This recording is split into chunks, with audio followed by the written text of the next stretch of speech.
And welcome everyone to year 3 of Two Geeks and a Marketing Podcast. We are back for more news, tech, content, and wisdom from the world of marketing. Joining me, a man on a mission to keep marketing simple, the host of the Ranch Vlog video series and the author of 𝗧𝗵𝗲 Marketing Plans.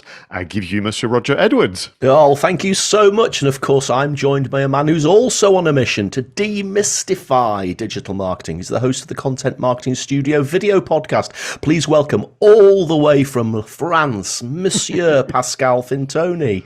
Thank you very much. This remains an international production, plus we have lots of international content to talk about. But you're right, in the green room, you reminded me that we are beginning the 3rd year of production of Two Geeks and Marketing Podcast. And can I just say, I feel incredibly proud about it. It's a massive, massive milestone.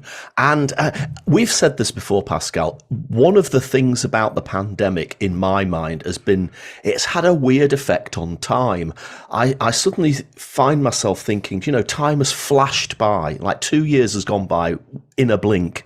But there have been times when time has dragged, like a whole week seemed to take a year between recordings of the show. So, yeah, it feels like it's flown by, but on the other side of the coin, we seem to have been doing it for ages. I can't get my head around that timey-wiminess of the effect that pandemics had on time. No, and now we get to the point where on the socials, I get like memories sent to me saying, Yes. 2 years ago, you published this episode of Two Geeks and Marketing Podcast. But for me, the memory is the preparation. It's the recording, the post-production with our colleague Tim, but of course, the reactions from those who are getting the shout out, but also those who are listening and watching it. These are individuals that we've not seen for a very long time because of the pandemic, sometimes because of just physical distance, but also we met some new friends along the way. So yeah, it feels very special. Absolutely. And here's to the next 84. Thank you very much. Now, it was your turn to choose the movie for film marketing. And oh my goodness, you have chosen, perhaps, intentionally or by accident, the most successful direct-to-streaming movie of all times to date. Yeah, now this is, do we class it as the latest Predator film? Is that how we describe it? The latest Predator film? Part of the Predator franchise, which goes all the way back to 1987. I think the original Predator movie was launched in 1987. This one is an absolute belter, Pascal, an absolute belter, and it's called Prey. And we are going to talk about it today in film marketing, and we're going to have to make sure we do talk about the marketing, because we could just talk about reviewing the film because it is that good. It is that good. Excellent. So before we get to that, we've got a few segments to get through: the creator shout-outs, This Week in History, marketing tech and ad, the content spotlight, and of course, to begin, in the news. Aldi, Channel 4, LinkedIn, Starling Bank, Sage and Boots have been shortlisted for the 2022 Marketing Week Brand of the Year, and the winner will be announced in November. We've got some news from the movie industry. Entertainment company Lionsgate has launched a podcast division called Lionsgate Sound with 4 initial shows, including The Downfall of 𝗓𝗵𝗲, hosted and produced by Curtis 50 Cent Jackson. According to podnews.net, TikTok filed for a trademark for TikTok Music for providing online non-downloadable software that provides users with podcast and radio broadcast content, amongst other things. Wow, well, Google has introduced a new audio narration feature to some of its Think with Google articles. Audiences can now play the audio recordings on YouTube and listen to what have been called audio articles. LinkedIn is making its 20 most popular LinkedIn learning courses freely available throughout August. Titles include Goal Setting, Objectives and Key Results, OKRs, and Digital Marketing Foundations. Well, according to Business Insider, Facebook is shutting down its native live streamer shopping program on the 1st of October, suggesting that consumers' viewing behaviors are shifting to short-form video. Maynard's Bassett's has been celebrating the return of summer road trips with a massive game of I Spy. We spotted 20-foot jelly babies, 20-foot wine gums all around UK roadsides at iconic landmarks like Stonehenge. Wow, well, Lego is having celebration their 90th birthday, Roger, with online contest using the hashtag Lego 90 years, 90. You can share your own builds on Instagram and add to some already fascinating contributions. Can I just say something about Lego? There's a Lego shop in the new St James Centre in Edinburgh. I'll say it's the new St James Centre. It's actually been open for a year now, but there is a Lego shop in there. And I just had a quick mooch the other day as I was walking through, and there is some absolutely incredible stuff. There's a Titanic, a model of the Titanic. It's about £700, and it's got about 9,000 pieces in it. And it's absolutely colossal. It's huge. There's also a roller coaster, a looping roller coaster, which again is about 400 to 500 quid, and it sits about 6 foot high on a desk. And then the one that actually made me laugh is that there's even a version of the Green Hill Zone from Sonic the Hedgehog built out of Lego with Sonic running along and then going around one of the loops. It's just the imagination that goes into some of these Lego sets is incredible. Yeah, interestingly, I think Lego has now made pretty much all the segments bar film marketing, but they have produced, obviously, films because they were mentioned in Marketing Tech. And I remember you found an app where you could put your Lego bricks on the floor, literally, take a picture, and then the app would suggest, where you could build. So it's just an incredible brand, that contribution to education, to play. This is a family event as well. I mean, you and I've got a lot of friends of the show who will build Lego. Sometimes it's a Death Star, sometimes it's something else, and put that online. But Lego themselves put together in their head office a giant birthday cake, and I've forgotten the number of bricks, but it's near enough 100,000 bricks for that gigantic birthday cake. So yeah, a great brand, and I loved as well the one that you read about the giant jelly babies, and bring a bit of element of fun for what has been essentially the first summer holiday for quite some time. Can I take you back to the very first news you read out, this idea of the marketing brand of the year, Marketing Week brand of the year? Aldi, Channel 4, LinkedIn, Starling Bank, Sage, and Boots. Would you be able to make a prediction as to the winner? Ooh, that's a very difficult question, Pascal. I would probably go with either Aldi or Boots, simply because it's got wide-ranging appeal. Most people will shop in Aldi at some point in the year. Probably every single person in the entire UK would go to Boots. I would have suggested Boots the Chemist. Starling Bank are doing some good things, but I don't think everybody knows who Starling Bank is. So I'm going to put my 50 pence on Aldi or Boots. Yeah, so interestingly, the decision is reached by public vote. Anyone listening to the show can Google and you'll find the hyperlink, and there will be a panel of marketing professionals. I think Channel 4's got a fair chance because, interestingly, you and I have reported their activities in the news in particular. But I was surprised, in a good way, though, to see LinkedIn making the shortlist. So this could be the surprise win, but I'm going to go for Channel 4 myself. Okay. So there was a bit of an audio theme in the news, as some of you will have detected. Listen, I'm a big fan of Lionsgate and their production, but I'm perplexed as to why they would want to go into audio only. Is it as part of a test? And we've seen this before, Roger, where people have a foray into something that is not their core remit, and then they kind of stop eventually. Or do you think this is going to be something that is going to stay for a while?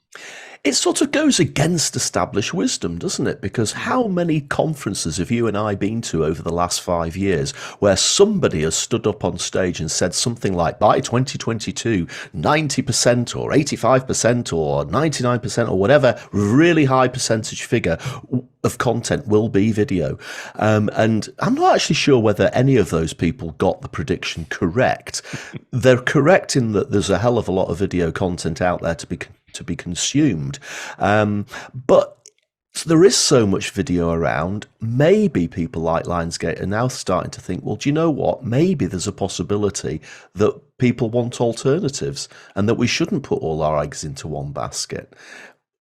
Or the predictions haven't come true, and there's still a significant amount of people who actually want to consume written audio or other types of content than video. So I guess it's another of those, let's wait and see what happens. But on the face of it, it does seem a bit weird that a company that predominantly produces films and video would want to get stuck into audio only.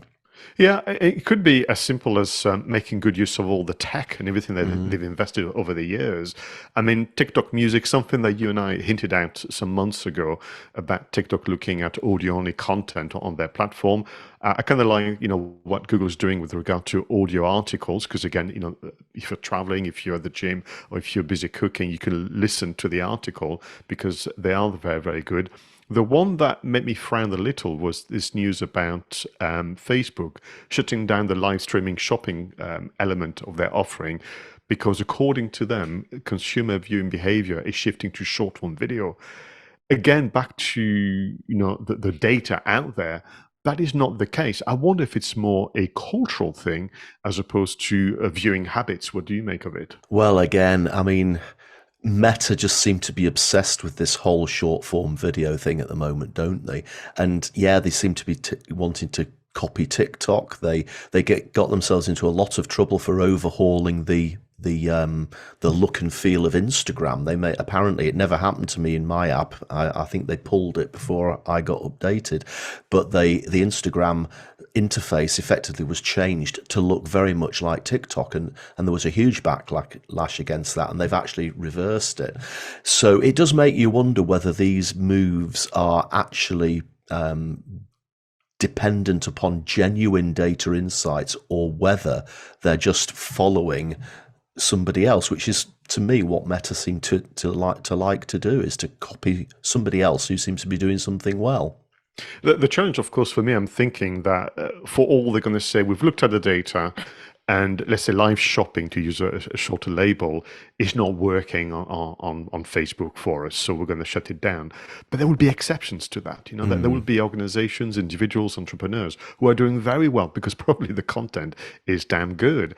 And I think that for me, it's always a little, no, when the rug is taken, off you, this idea of, well, I'm doing fine, thank you very much, and suddenly you lose that, kind of channel, and it's back to this idea of ultimately you are on the rented land, as someone has coined before. Yeah.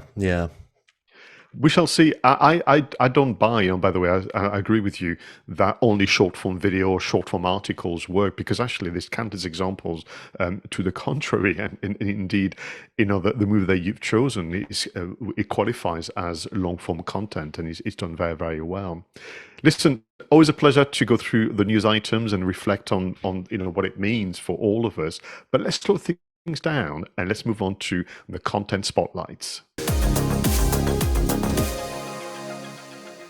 Now, every week, Roger and I share a discovery from the interweb. It could be an article, a podcast, or a video that can help us understand what it means to be a marketer in today's economy. So, Roger, what is your content spotlight for this week?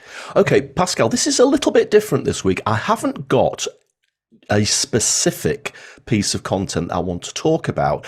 I am pointing to a piece of content, but actually it could have been one of many that I found on YouTube. What I actually want to talk about this week is a process, a sequence that you can use in your marketing to get people's attention and to persuade them to buy your product or service. Now, I often have conversations with my customers about some of those good old-fashioned advertising sequences, like everybody knows AIDA, AIDA, attention, interest, desire, action, and a lot of TV advertisements and video advertisements are based around the AIDA principle. Another one is for written work. It's PAG, problem, agitate, solution. PAS, problem, agitate, solution. That's where you tell somebody about a problem they've got, you agitate that problem, then you give them the solution. Now, I came across another sequence this week, which I haven't thought about for years and years and years and years, Pascal. And it's one of the best. And it's probably more orientated towards people making speeches or having to stand up and do pitches and that sort of thing. But It's called, and I'd be interested to know whether you can remember this, it's called Monroe's motivated sequence. And this actually dates back to the 1930s. This guy Monroe was around in the 1930s, and he came up with what is now known as Monroe's motivated sequence. And the sequence is get their attention, establish the need, create the satisfaction in the mind of the customer, i.e. solve their problem, then give them a visualization of what their life will be like after you've taken the problem away. And then, of course, the final bit is the call to action. Now, I went onto YouTube, and as you would expect, there are loads of videos of people explaining Monroe's motivated sequence. So in the spirit of content spotlights, I chose what I felt was the best and shortest and simplest of the people explaining Monroe's motivated sequence, and I've included that in the link to the show notes. But really, it's not about that particular piece of content. It's about this actual sequence itself. So if you actually think about it, it's gloriously simple. And I'm going to give you two quick little examples here. First, the first one would probably be from like a TV advert that you would see, or you're stood up in a meeting and you're trying to convince somebody to buy your new hair product. So imagine this is the sequence. So to get people's attention, you would say something like 1/3 of people in the UK have greasy hair. Okay. Then you establish the need. That's the next bit. Imagine you've already been to the hairdressers. You've had your hair done. It's looking good. But by the time you get home, by the time you get changed, and by the time you get to the party, it's gone dank again. It's all greasy. Don't worry, there's this new product. It's called Superwash, and this is the satisfaction bit. This is the way that we solve the problem. Superwash has got this great new chemical in it called ceramide-R. We've all heard of that before, and it completely cures greasy hair. Imagine never having that problem again, where you go to the hairdresser, you get everything sorted, and then you get home and it stays absolutely perfect until you get changed, until you go to the party and you have a great night. And even when you get back home late at night, it still looks absolutely spot on from the way it started. So, and then the final bit, call to action, go to the chemist, go to Boots and buy Superwash. And that's how Monroe's motivated sequence works. And of course, I thought I'd do a second example. So grab people's attention. Did you know that only 5% of companies in the UK have a written marketing strategy? So let's go on to the next bit, the needs bit. The needs bit is, well, without a strategy, it's very likely that your communications, your content, your promotions, your adverts will fail because you haven't got the strategy to back it up. But I understand that strategy can be really complicated and it puts people off. So the satisfaction bit, here comes the solution. I've got this really simple answer for you. It's called the circle of marketing simplicity. It's how I help people do strategy without even know they're doing strategy. And it's really easy and it's really simple to understand.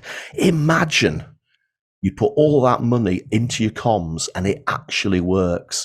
It hits the target, it meets the right customer need, it grabs the right attention of the right customers, it engages them, it gets them to buy your product, and it grows your business. And you put that strategy in place without even talking about the word strategy. How easy was that? And the call to action, come and talk to Roger about the circle of marketing simplicity. Now, if you think about it, Pascal, Monroe's motivated sequence, if somebody said to you now, I'm going to give you 5 minutes to stand up and do a 2-minute presentation on how to sell chocolate or how to sell cupcakes or how to sell content marketing courses, you could use that Monroe's motivated sequence and immediately, I think, come up with something really quite powerful that would actually work and might actually convince people to buy what it is that you were selling. So I was just absolutely delighted to rediscover something I knew about, but really hadn't thought about it for such a long time. And it was a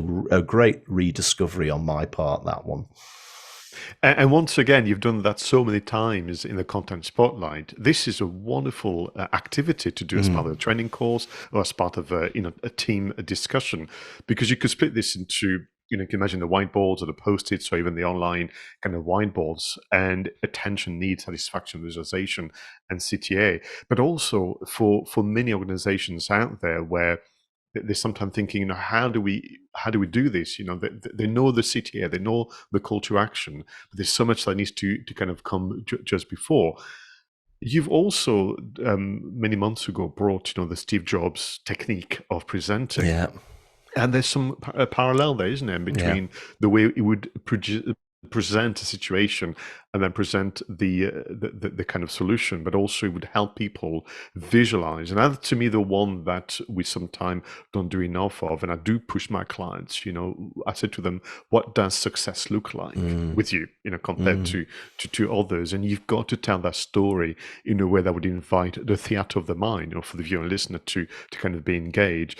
Very much like I knew of it, but I would have struggled to tell you as much as you did, the different elements of it. What is also delightful for me, and I know that it is a challenge for our industry because people want the newer, shinier object. You're talking about something that was invented pretty much 100 years ago. Yeah, I know. That's the scary thing, isn't it? 100 years, and it's still relevant. And again, we've said that this on the show a lot of the times. Yes, we do live in a digital world, and yes, everything is online, and we've got all these fabulous apps available to us, but a lot of the theory and a lot of the stuff, the structures that work, they have been around for a long time, and they still work, and that's why they are still around.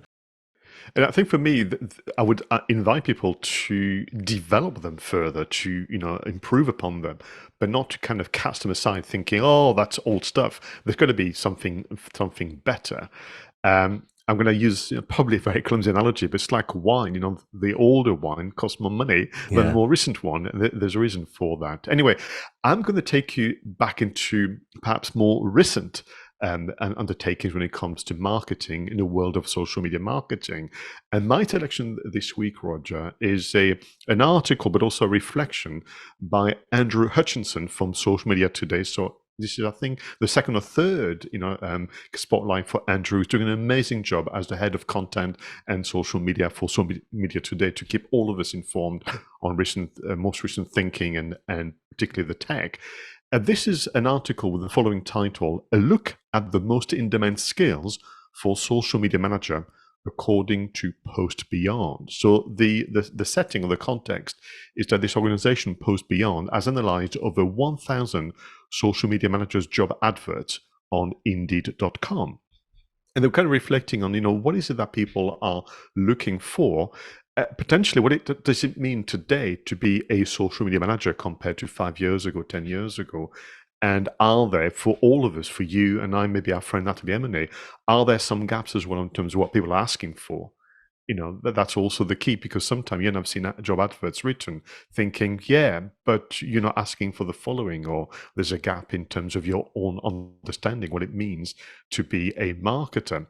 So I've picked up essentially the essentials. I would invite people to follow the hyperlink in the show notes. But in terms of the tools or the platform, the top three that are in demand according to the job advertising: Facebook came first at 61%, Twitter 57%, and Instagram at 56%. Now, all the other platforms were represented, but their figures in terms of mentioned in the job adverts were much lower. When it comes to duties and what you'd be responsible for, that will please you, Roger Edwards. Media strategy, 51%. Paid social, which is interesting, at 46%. And then we'll have brand awareness, community management, project management, and public relations, all around the 23 to 24%. I was very pleased to see public relations from my part, because I do believe that this is essentially the evolution. The PR as a discipline has evolved into what we do today in social media. In terms of verbs, I would express the expectations of your role as a social media manager. The word manage, of course, was mentioned. 69% of the adverts. Develop was 67%, and create was 64%. And I think that's very true of our very unique discipline, Roger, that we can do both things. We can be very strategic, and actually you could argue very organized, but also very creative at the same time. I think it's one of the appeal of the profession. So there's more data, of course, behind this article. And there's more reflection on behalf of Andrew and the team at Post Beyond. But there was one thing that the article mentioned was this is all well and good in terms of using it maybe to refine your LinkedIn profile, indeed, or refine your CV. But you should never forget that no matter your specialism, being a good manager as part of an organization is to contribute to employee happiness, employee retention, and overall job satisfaction. This is really interesting, and it's not really something I've really looked at into any great amount of detail. As you know, I do quite a lot of work with companies in the financial services industry, and I can't think of one company that has a dedicated social media manager. They always give it as part of the responsibility to a marketing assistant or a marketing executive or whatever it might be. And for that reason, I think that those people are almost like set up to fail because they haven't really been given a proper remit. They've just been told, oh, go away and do some social media. Whereas this is much more prescriptive, isn't it? Saying, this is what you're going to have to do. You're going to have to do a certain amount of strategy. You're going to have to do a certain amount of paid. You're going to have to do a bit of community building. So it's really good to actually see it in black and white, particularly given that some of the people that I work with don't ever write it down. I think for me, there's been an evolution because I'm going to argue that the case that the duty of media strategy, 51%, today would have had a much lower figure a few years ago. Yeah, absolutely. And it's interesting. I nearly chose for my content spotlight today a video by Peter McKinnon, very, very famous YouTuber. He's got millions and millions and millions of subscribers, but he's predominantly a photographer. And he was just effectively talking through some of those changes to Instagram that I hinted about before that they had to back out of. And he was just showing the growth of his account up until the point where they made these changes. And even him, with his millions of followers, his engagement and his reach completely cliffed. It fell off a cliff. And you've got to be adaptable as well if you're a social media manager, because they may pull the rug from under your feet literally before you even know it.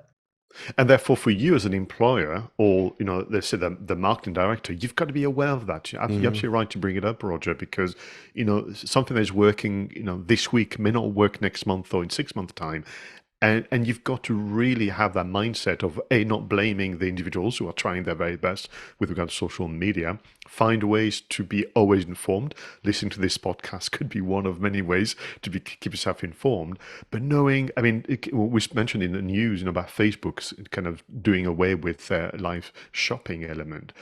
It is, I think, perhaps what's unique to today's economy compared to when we started in marketing is that you and I could have had a strategy and, let's say, a number of tactics, and we have some confidence that they would work to the tune of months. This has changed completely. We're talking in weeks and sometimes days. In days or hours, indeed. Absolutely. So I hope that people are, you've enjoyed both actually content spotlights. As always, we don't talk to each other, but I think there was some parallel in terms of you reminding us about a wonderful, wonderful system to come up with key messaging. And for people who are working in social media, whether this is your full-time occupation or as an add-on to your very, very busy diary, these are the kind of things that you want to be implementing moving forward. Listen, shall we surprise each other again one more time with our selections for the marketing, tech and app segment? So, Roger, what have you found that could make life easier as a content creator or marketer this week? Okay, Pascal, I've actually only brought one thing to the table this week, and there's a reason for that, because we might actually end up having to talk about it a little longer than we normally do. Now, if you remember a few weeks back in my marketing tech and apps, I talked about how Adobe had added these quick links into Photoshop. And I used an example of how I sometimes like to remove the background when I do thumbnails for YouTube videos or for my marketing and finance podcast. And actually in Photoshop, that's really, really hard to do. You can do it, but it's really fiddly and it used to take me ages. So of course, I've been using Canva for a long, long time to remove the backgrounds. Now, Photoshop have recently, as I said before, introduced these quick buttons that you can press, and they introduced this remove background thing, which is absolutely superb, and it works within a couple of seconds. So I just found myself, well, I don't need to go out of Photoshop, get Canva to do the removal of the background, then come back into Photoshop and carry on. I can do it all in Photoshop. Now, this week, I became aware of something new, which is called Adobe Express. And I'm beginning to think that Adobe are going to try and put Canva out of business. And I'd be really interested to hear what your thoughts are on this. So I dove in and had a really good look at Adobe Express this week. Now, it's available as a desktop app within the Adobe suite. So if you are a subscriber to the Adobe suite like I am, and you've got Premiere Pro, Photoshop, Adobe Audition, After Effects, all of those things, you now just get Adobe Express included within your monthly fee. It also comes as an app for all the operating systems for phones. So there's an Android version, there's an iOS version, and there's a different version for the iPhone and the iPad, because obviously the iPad's got a bigger screen and there's more functionality. Now, I have to say, Pascal, the first time I went into Adobe Express on my desktop, I had to do an almost double take, because it looks absolutely identical to Canva. Honestly, it is so close that you genuinely, if you put the screen side by side, you'd probably have to check the logo. It's that close. And even the look and feel of some of the buttons and the icons, and even the look and feel of some of the templates that they've created, I'm looking there thinking, this is actually Adobe, isn't it? It's not Canva.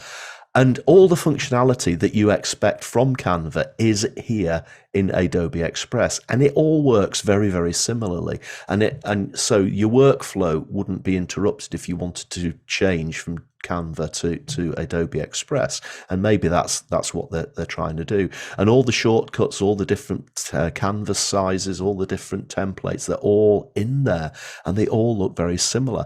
And I had a mess around for a good couple of hours, and I couldn't find anything that I couldn't do in Canva that I can't do in Adobe Express. And that's why I wanted to spend a little bit of time just talking about this, because do you think that Adobe are trying to effectively muscle out Canva? Because let's face it, Canva has had a really good run. They've been around for, as long as I've been using them since I started the Marketing and Finance podcast in 2013. So coming up for 10 years now. And it is phenomenally useful. But I'm just sitting here thinking, I pay $25 a month for the Adobe suite. I also pay, I think, $15 a month for Canva. It might be 12. It's about between 12 and 15. So I'm now sitting here thinking, do you know what? Cost of living crisis, blah, blah, blah. Every little helps. I could cancel Canva and just carry on using Adobe Express, because I'm paying for that in amongst Premiere Pro and Photoshop and After Effects and all of that. And the only thing that would keep me in Canva, I guess, is the fact that I have already produced hundreds, nay thousands, of thumbnails or podcast heading sheets or things for Twitter. And there doesn't seem to be any way, of course, that you can transfer them across and carry on using them in Adobe Express. So that it would be the only thing that might stop me from going. Now, again, you can use Canva for free up to a certain amount. So I'm sitting here after having used Canva for all this time thinking, I could save myself, I know it's not a lot, but $15 a month and just go all in with Adobe Express. What do you think? Oh, wow. Yes. I'm wondering, because you've got to ask the question as to the business case, what would you want to take on Canva? And I'm wondering whether Adobe is going after a very, very specific demographic, those who want to be more than just Canva. And also there are on their way to becoming a full user as you are of the Adobe Creative Suite, because it doesn't make sense to go head to head. I'm really surprised and perplexed as to the like for like comparison of the platforms. I would have thought Adobe could have tried to do something a bit different, just in line with their brands and so on. For me, the Canva, what I've done superbly is the vast library of templates for so many different kind of scenarios, for video to very soon audio, graphics of all sizes and so on. That's been a wonderful enabler. And then when they introduce, of course, online sharing and team working and team collaboration, I think it would be for Adobe themselves to find a way to extract and import export what you've done on Canva. They have to be the one to be the enabler of that, like we've seen done with podcast hosting platform. What I've seen and what I've been told as well is that the visuals you get from Adobe Express are a fraction sharper than Canva, which could also be who they're going for, people who have that eye for details and go, I want it to be just much crispier. I just want it to be just sharper than what Canva can produce. So listen, it's all good for businesses to have options and choices. But you're right. If you've been using Canva for years, do you want to start again from zero? That's going to be a tough one, won't it? Yeah, absolutely. And just going back to what you were saying there about the layout, I'm just sitting there thinking, are Canva even going to allow Adobe to get away with this? I mean, they may be lawyering up as we speak and filing lawsuits and saying, you've basically copied almost the interface of Canva. Total copy. Now, again, I mean, I don't know whether there's any copyright around a layout on a screen, but I would, if I was Canva, I'd be seething about this. Listen, it may be give Canva a boost to also come up with new features, or features that they've been holding back. They're going to release them suited. Competition is good for all of us marketers and business owners. So that's great. Thanks very much. It was good to spend some time on the one platform. So for me, once again, informed by recent conversation with customers, we're looking at audio content creation. That could be for podcasting, could be for internal actually messaging. It could be for live streaming.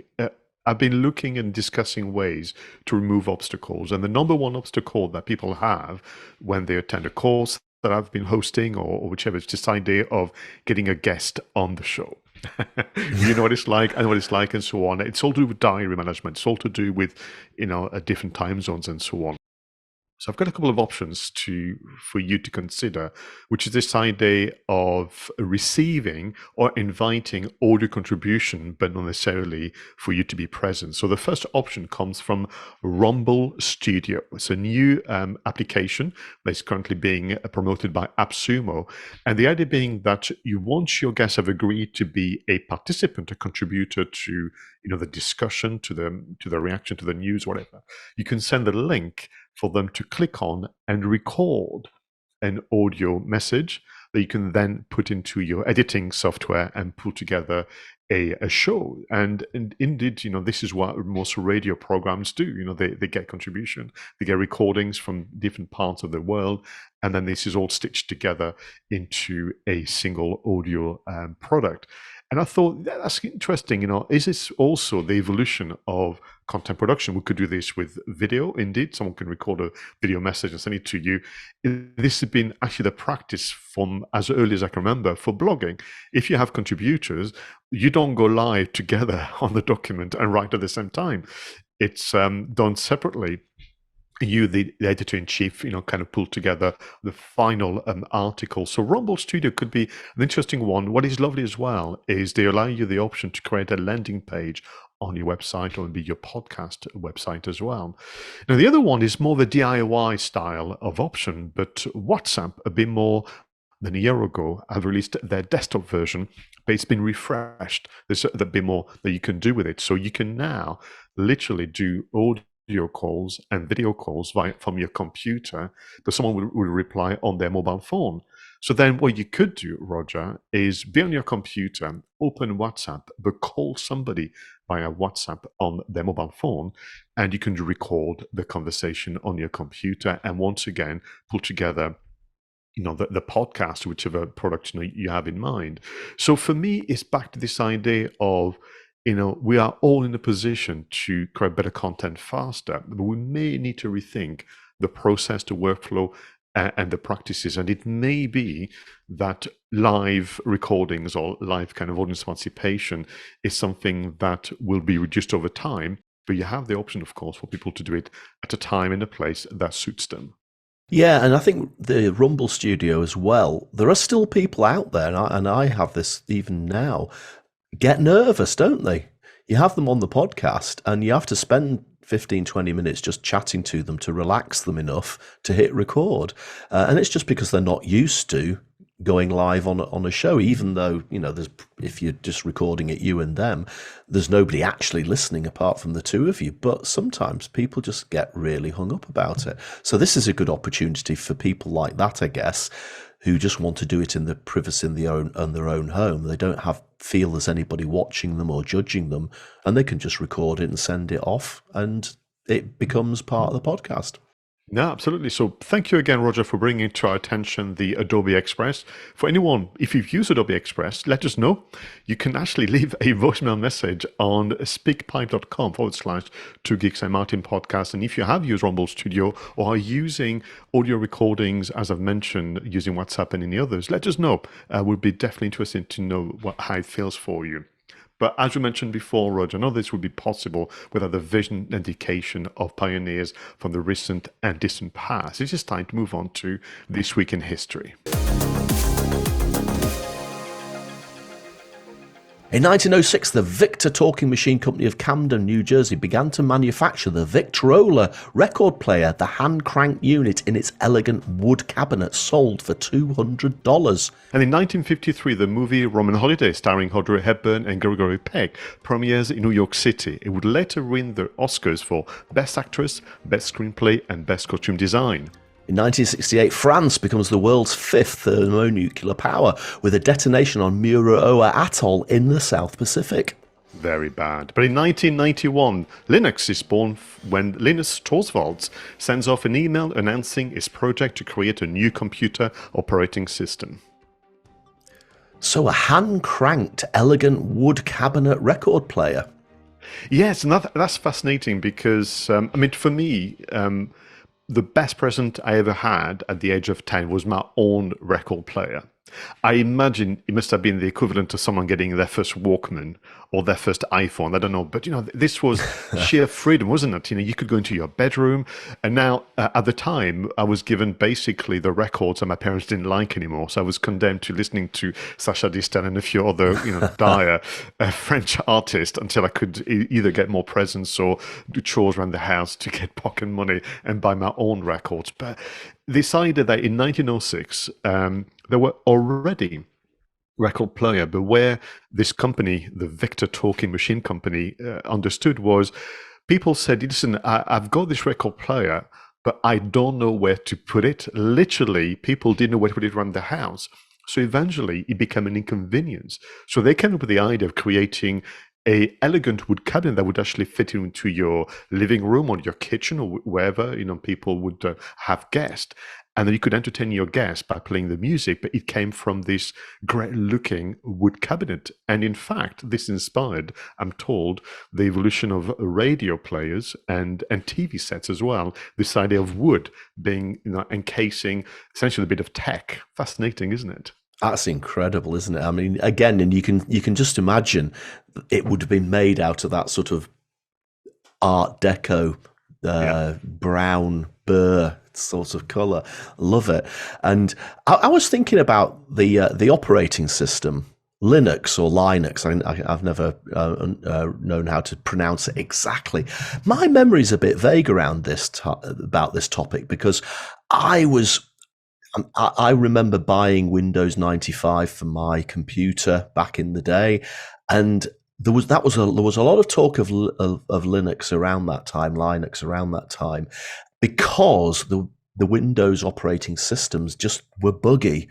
And I remember I had a couple of occasions where effectively I had to do a complete install of Windows 95 on my computer, and basically it wiped everything. And in those days, we didn't have, very cheap external drives. I lost quite a lot of stuff. And I remember reading at the time about Linux as a really easy, bug-free alternative to Windows, and even had a look into it. But at the time, they just, games wouldn't run on Linux, and some of the Microsoft Office wouldn't run on it. So as you would expect, I stuck with Windows, but I hadn't realized that Linux was effectively created in 1991, which is earlier than I thought.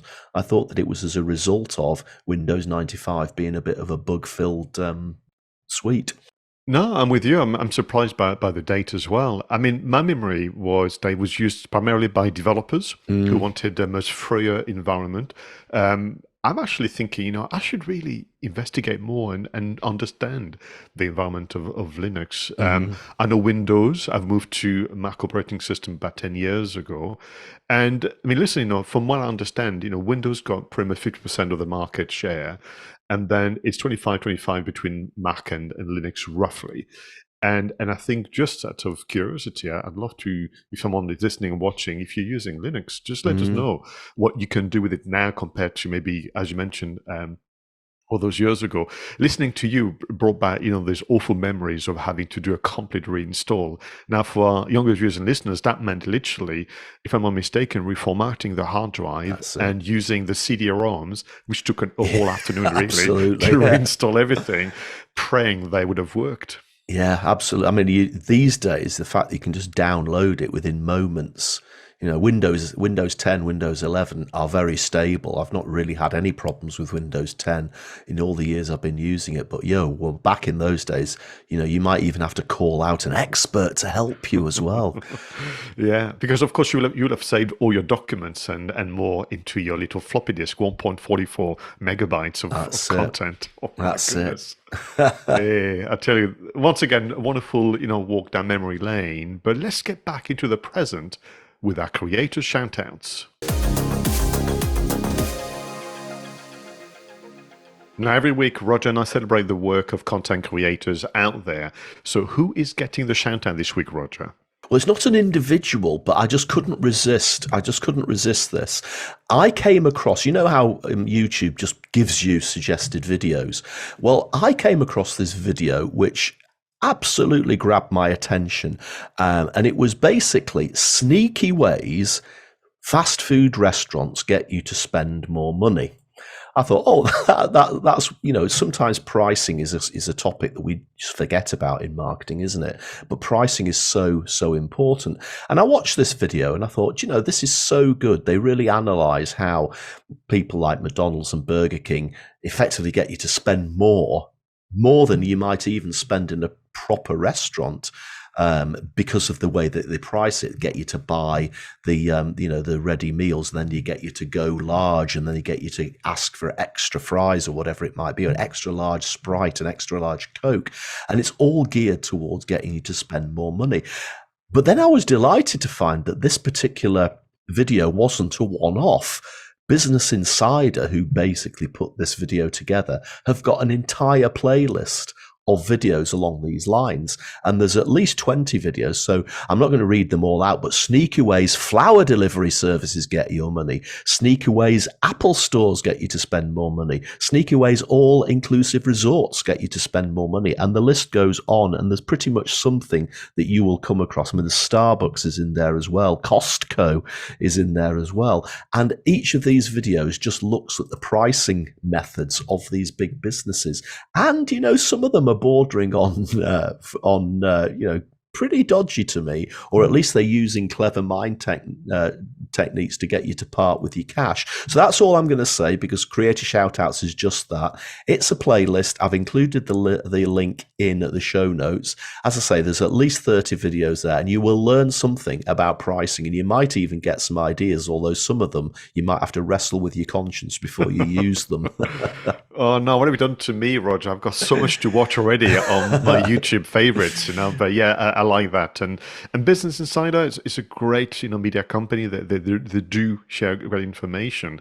So I've gone for an individual that I discovered really via moz.com. I received their kind of weekly newsletter. I came across this article from Sam Torres. I think Sam is short for Samantha. She's the Chief Digital Officer at Grey.Company in Atlanta, Georgia.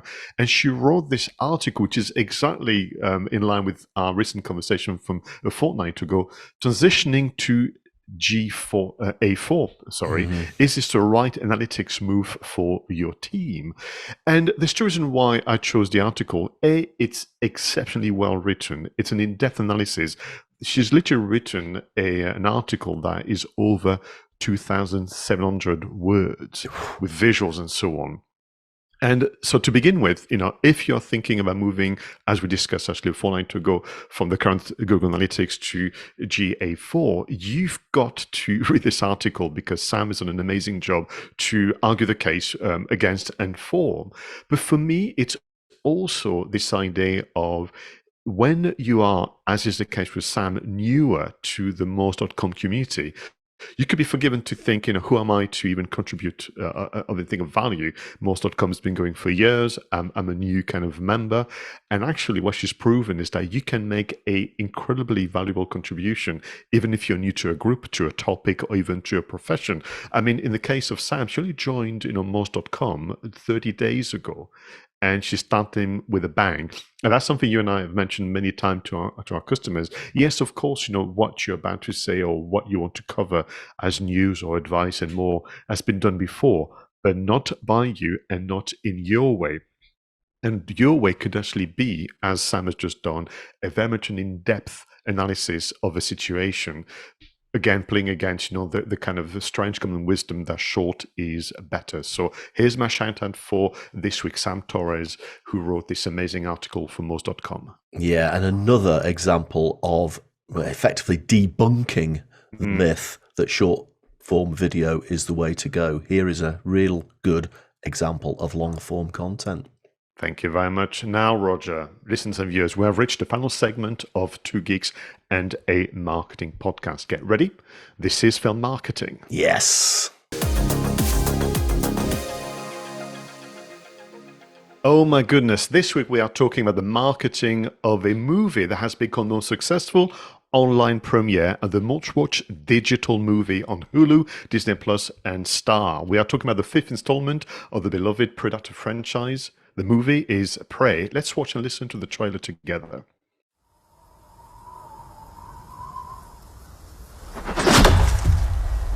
Why do you want to hunt? Because you all think that I can't. I saw a sign in the sky. I'm ready. Maui'nita.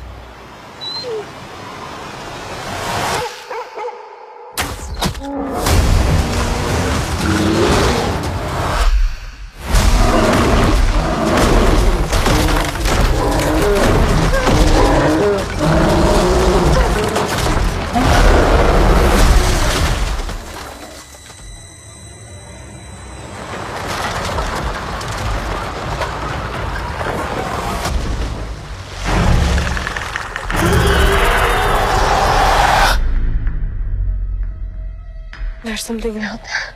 I'm coming with you. You can't. I'm trying to protect you. Protect me from what?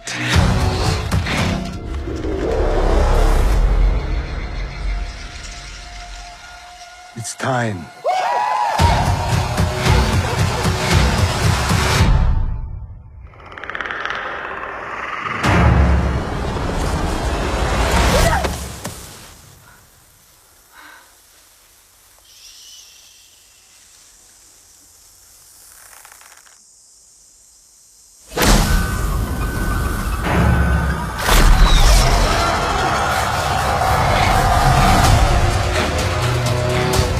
It knows how to hunt. I know how to survive.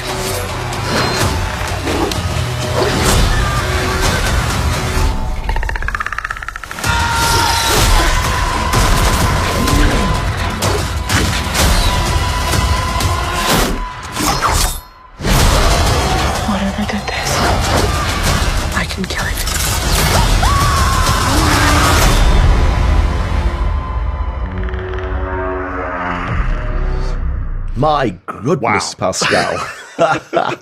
Oh, my goodness. I've watched this twice now. So much to say about this movie, directed by Dan Trachtenberg and starring a stellar cast of relatively unknown individuals at a time that is not always covered. You know, we are taken back literally 200-300 years back in time.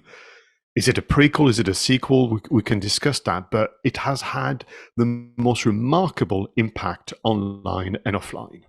Yeah, I mean, I think we watched this film the same night, didn't we? But we didn't talk about it with each other until the following day. I didn't even know, to be perfectly honest, that there was a new Predator movie inbound.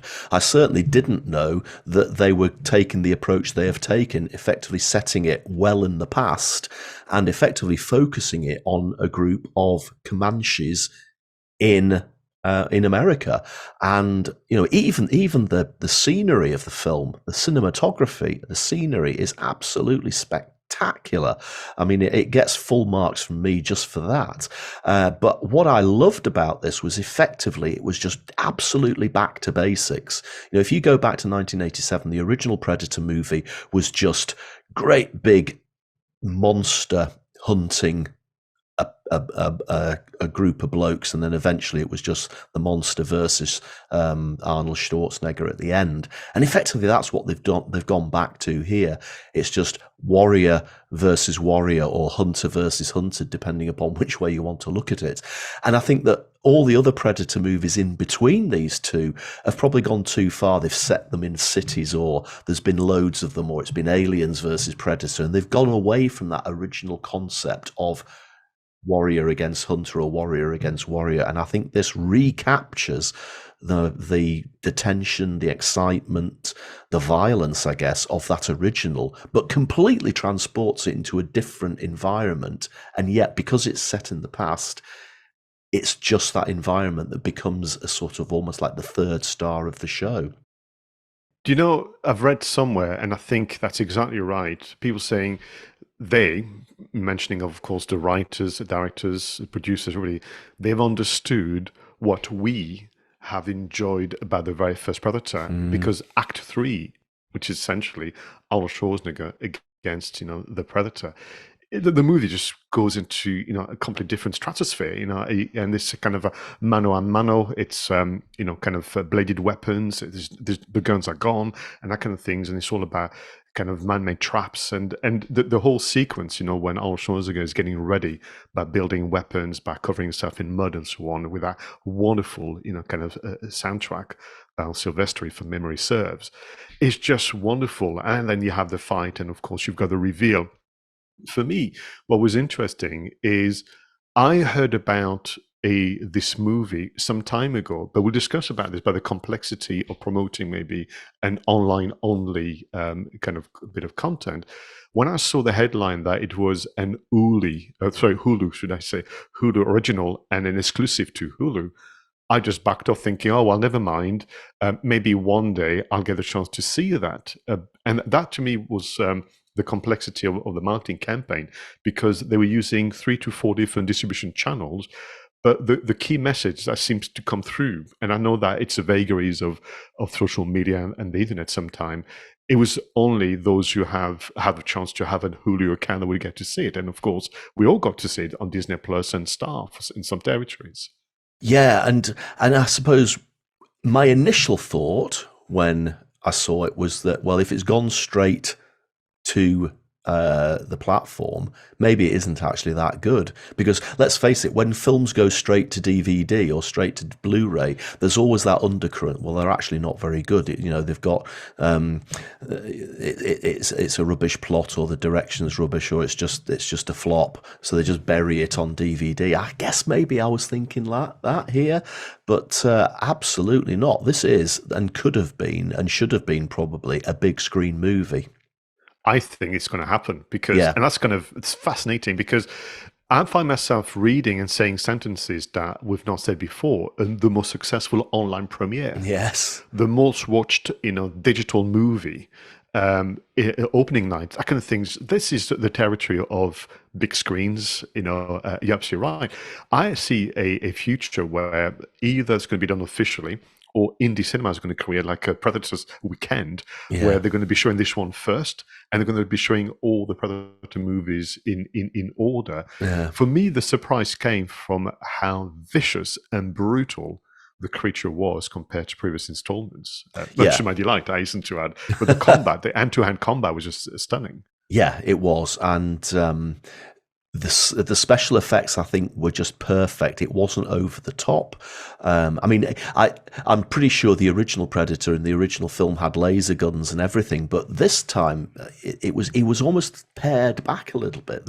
All the technology was there, all the icons and all the sort of the heads-up display and everything was there, but it did seem to be a little bit less sophisticated, and therefore it became more about the hand-to-hand combat, the physical combat, and that just made it so much more exciting.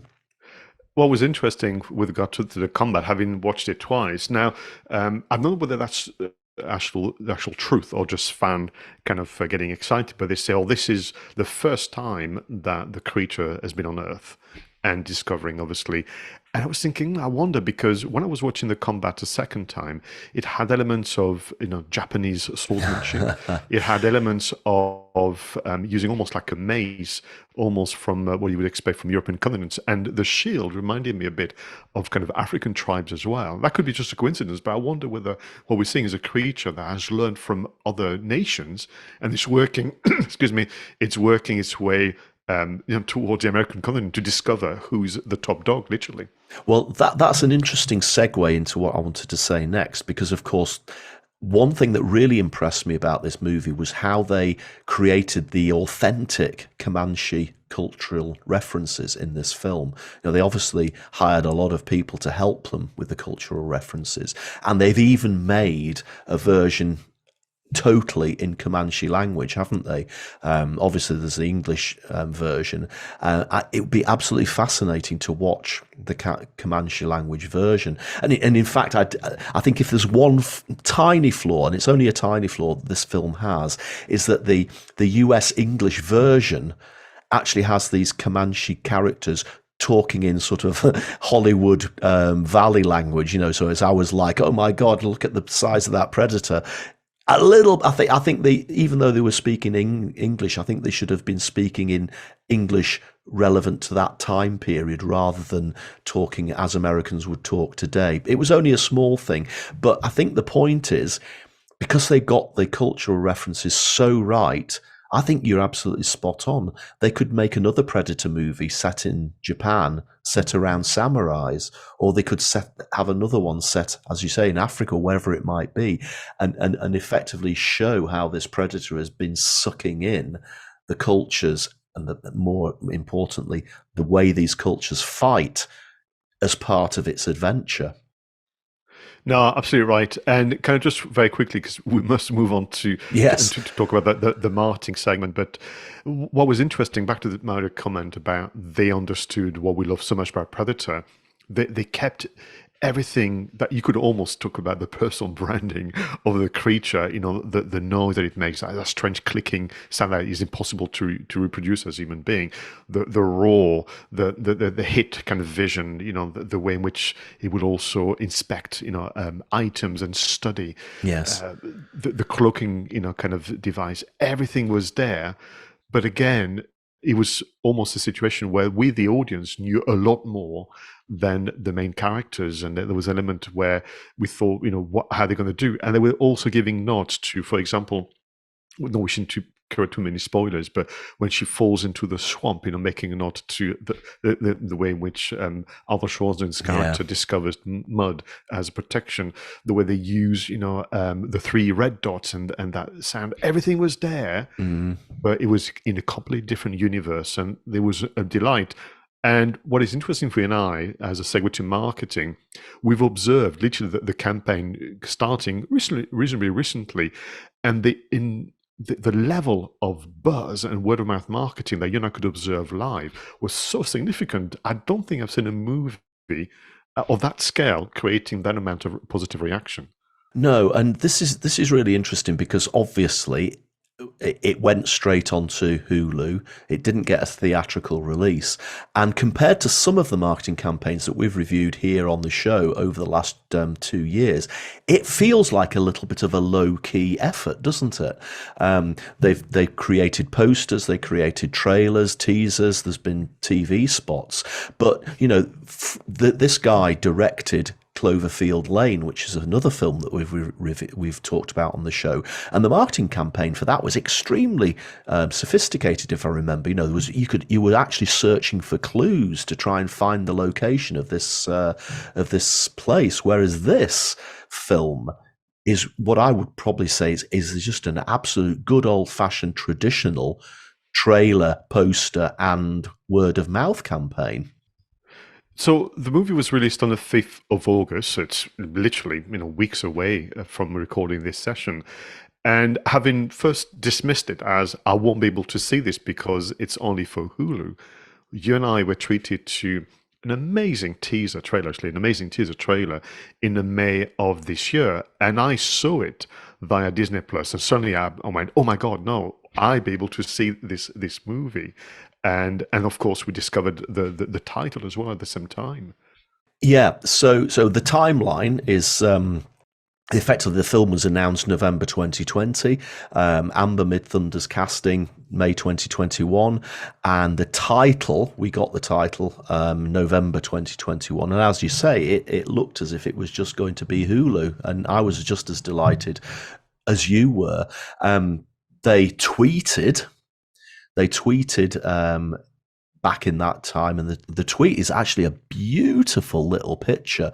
It says an all-new entry in the Predator franchise, Prey, set in the world of the Comanche Nation 300 years ago. See an original film only on Hulu in 2022, and the image that goes with that is of Midthunder walking through the forest in fog, and there's a very, very, very barely perceptible outline behind her, which could be her own shadow if you look carefully. It's the right shape, but if you look closer, of course, it's a shadow of something a lot scarier.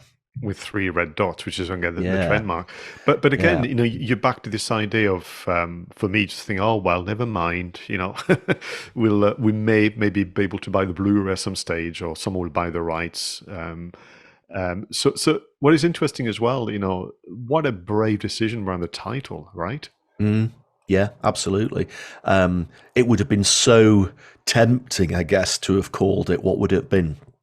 Predator 6? five or 6, depending which way you look at it, yeah. Yeah.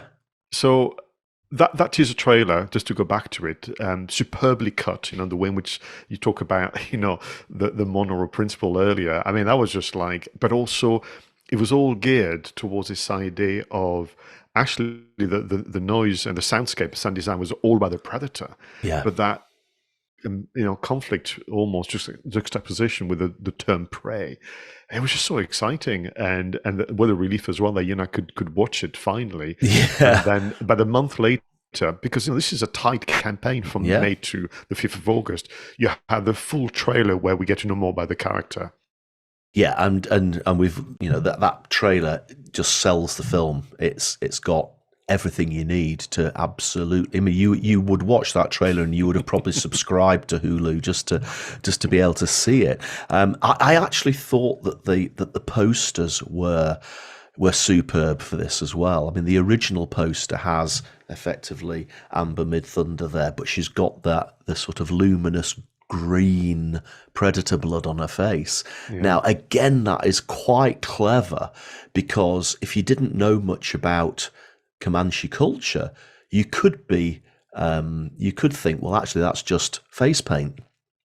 But of course, we know that that's not what it is. It's actually predator blood, and I think that's really quite interesting. And I think that there was a TV spot as well, came out around the same time as the poster, and that was really focused on the fighting. Yeah, and do you know, back to this idea of the know and you know what we loved about the 1987, you know, kind of first installment, and to show as well that there was little to no CGI. I mean, if you know what you're looking for, you'll spot it. But it's very, very little. And in fact, since the 5th of August, there's been featurettes and more showing, as they did in 1987, the actor wearing the suit, which must have taken just simply hours and hours to get into practical effects and makeups to get into it. Yeah, and of course the second poster effectively had the Predator in it. I think the original teaser trailer and the original poster just focused on Amber's character, whereas they then showcased the Predator itself and the size and the viciousness and the sort of the violence and of the tech of the Predator. One of the things that I really liked was, as again, they had the Comic-Con over in the States in July 2022, and again, this is just it feels to me again back to basics marketing. But can you imagine getting your hands on one of these? They actually created a poster specifically for Comic-Con, and again the tweet says, "For all you Predator fans, head to the Disney TV Studios booth at noon today to pick up an exclusive Prey movie poster. Limited amounts handed out each day through till Sunday." I bet people were queuing up to get those. I mean, it's another glorious piece of artwork, and I would have been happy to have picked up one of those, brought it home, framed it, and stuck it on the wall. Well, it's interesting about the posters. I will confess, at first, I just wasn't sure, about the design. I felt it was unclear. You couldn't see the creature so well. I was thinking, what are they doing here? But of course, part of the experience of watching the movie for the first time is the reveal of the creature. And because it looks very different, and the weapons and so on. And I think, therefore, that was part and parcel of this element of secrecy. You had to really go into the movie. And going back to the very first one, with the character of Naru, I'm told that Nadu is the way you pronounce it in 𝗏𝗏𝗄𝐻. I was looking at this poster with the green kind of war paint, the blood of the Predator, thinking that reminds me of something. And it took me days, Roger, to remember that this is almost like the poster of the Emerald Forest with the very long Charlie Boorman. Yeah. But we're back to this idea of being amongst nature, amongst trees and so on, which is, as you said, an important character in the movie. So at first, like I said, I was a little thinking, what's going on with those posters? We can't see anything, but that's obviously on purpose, which is perfect. And of course, they had a advanced screening of the film. And they married it up with a scavenger hunt, apparently, so that attendees at Comic-Con could search for tokens, and apparently they could find an invite to a specific exclusive party later on. But actually showing the film there was obviously a stroke of genius, because the amount of word of mouth generated by that, and I bet a lot of people like you and I were probably taken by surprise with the quality of this. You can just imagine the word of mouth like an avalanche going out the door and sweeping across social media. Talking about social media, I spent far too long on Twitter looking at what was happening. And what I will say, for all, you mentioned that in terms of scale and size, it is not akin to 10 Cloverfield Lane. They really, really went to town. So to begin with, they had a multiplicity of the different partners. So 20th Century Studios, literally, it's almost like an official social media account takeover. If you go on their Twitter account, you've got the top banner, which is about Prey. They even changed the logo of the 20th Century Studio to have that kind of heat vision, like, as if you were a Predator, which I think is actually a small segment in the trailer. What was interesting, they didn't go ahead with the official Prey Twitter account or Facebook and so on. They actually used the Predator official Twitter account, which shows this alignment with the franchise as well. But again, the top banner is about Prey, and we see obviously the character of Naru, and you have also the logo from Predators being changed to Prey. And so it goes on with Disney Plus UK, with Hulu, with Star Plus and so on. There's almost, if you like, the Prey is what they are pushing at this moment in time, which is fascinating. As you continue looking at the official Twitter account, Predator, Prey, the team running the account, Roger, clearly didn't go to bed. I've not slept for the last few weeks, because the amount of retweeting and reaction is just nonstop. You have, of course, fan art galore. I mean, people have gone to town in terms of painting, sculptures, even using computer design and so on to recreate, both Naru and Sari, the dog. By the way, the dog has been praised a number of times on the socials as well. But for me, what got really exciting as a fan is that the original cast from Predator in 1987, Bill Duke and Jesse Ventura, have praised the film. So not only do you get the buzz on social media, but their praises then got picked up by the printed media. And there were an article about the fact that Jesse Ventura and Bill Duke were approving of Prey. Yeah, I'm glad you mentioned the dog, actually, Pascal, because once again, literally the week following where we were praising a seagull for its acting abilities, I just thought the dog was fantastic. It was so well trained and well acted, I guess. Again, hats off to them for making that real dog do all the work rather than cheating and getting a CGI version. No. One of my favourite posters is actually the cave painting version of the poster. I see, right? Is just so gorgeously simple. Again, you know what I'm like with my simplicity.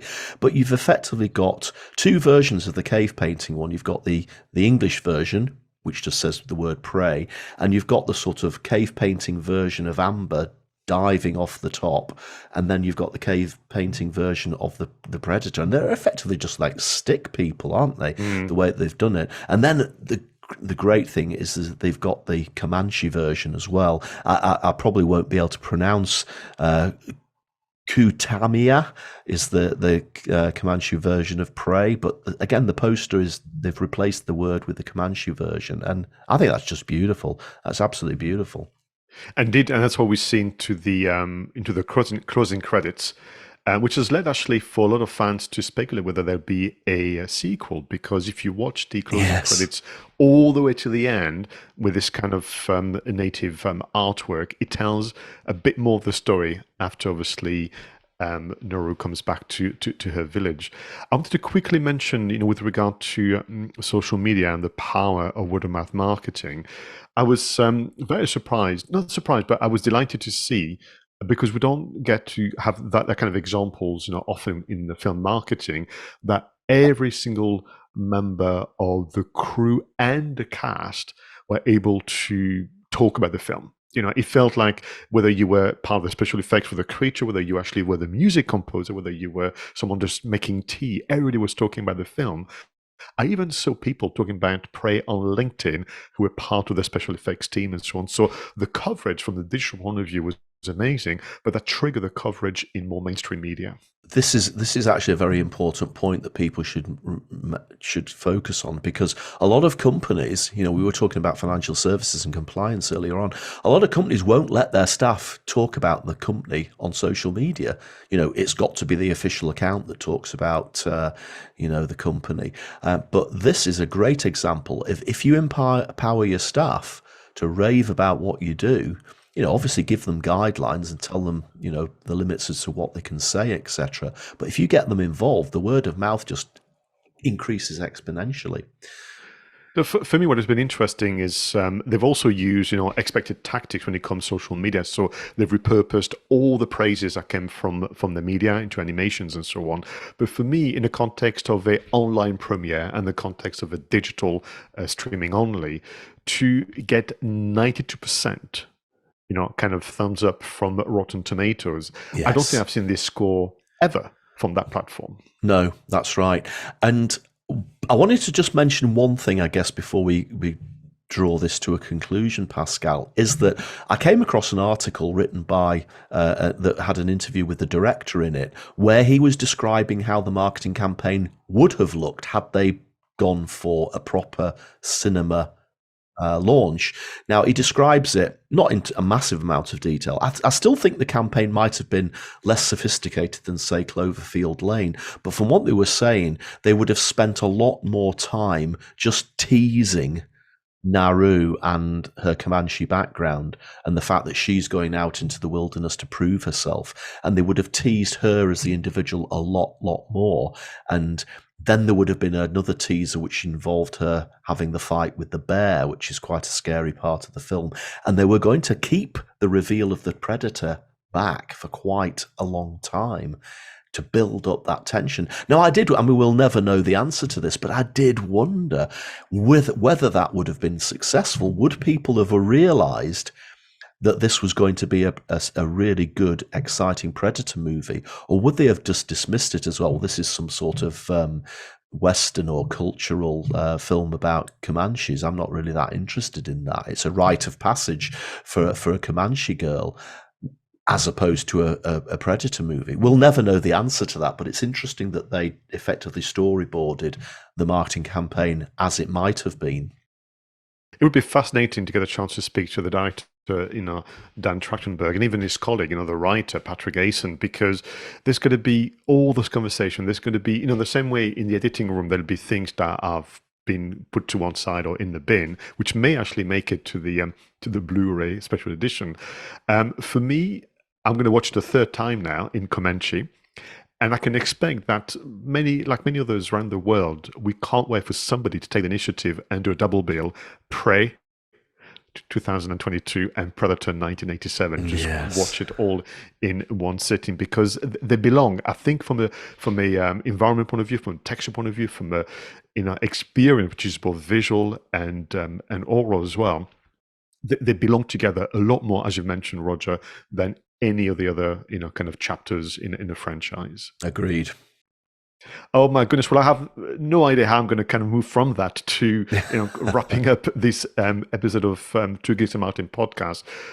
I'm going to say thank you to Roger Edward for being a wonderful co-host and for doing so much of the research on Prey. I want to thank you, viewers and listeners, for allowing us to begin a third year of production of this podcast, both available as video and audio only series.